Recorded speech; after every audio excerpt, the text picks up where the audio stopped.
శుభవార్త 10 రోజుల్లో గ్రామ పంచాయతీ ఖాతాల్లో డబ్బులు జమ కానున్నాయి.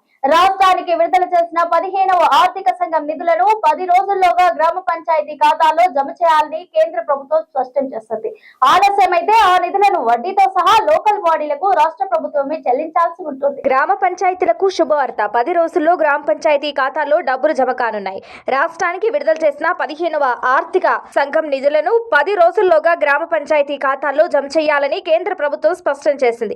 ఆలస్యమైతే ఆ నిధులను వడ్డీతో సహా లోకల్ బాడీలకు రాష్ట్ర ప్రభుత్వమే చెల్లించాల్సి ఉంటుంది. కేంద్ర ప్రభుత్వం నుండి ఇప్పటికే 3 విడతల్లో 1034.42 కోట్ల నిధులు విడుదలయ్యాయి. మొదటి విడతలో 323.44 కోట్లు, రెండో విడతలో 323.45 కోట్లు, మూడో విడతలో 387.53 కోట్లను కేంద్రం విడుదల చేసింది. ఇంకా రాష్ట్రానికి సుమారు 2000 కోట్లు రావాల్సి ఉంది. ఈ మొత్తం రావాలంటే ఇప్పటికే వచ్చిన నిధుల వినియోగంకు సంబంధించి యూటిలైజేషన్ సర్టిఫికెట్ ను సమర్పించాలని కేంద్రం పేర్కొంది. యూటిలైజేషన్ సర్టిఫికెట్ ను పంపించి ఆడిట్ చేస్తేనే మిగిలిన 2000 కోట్ల బకాయిలు చెల్లించే ఛాన్స్ ఉంటుందని అధికారులు చెబుతున్నారు.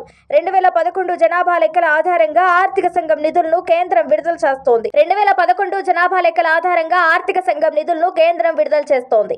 నిధుల పంపిణీలో ఎక్కువ మొత్తం గ్రామ పంచాయతీలకే కేటాయిస్తున్నారు. మొత్తం నిధుల్లో జీపీలకు 85%, మండల పరిషత్లకు 10%, జిల్లా పరిషత్లకు 5% చొప్పున ఇస్తున్నారు. కేంద్రం నుంచి రాష్ట్రానికి విడుదలైన నిధులను 10 రోజుల్లోగా రాష్ట్ర ప్రభుత్వం ఎలాంటి కోతలు లేకుండా సంబంధిత గ్రామ, మండల, జిల్లా పరిషత్ ఖాతాల్లో ఆ మొత్తాన్ని జమ చేయాలి.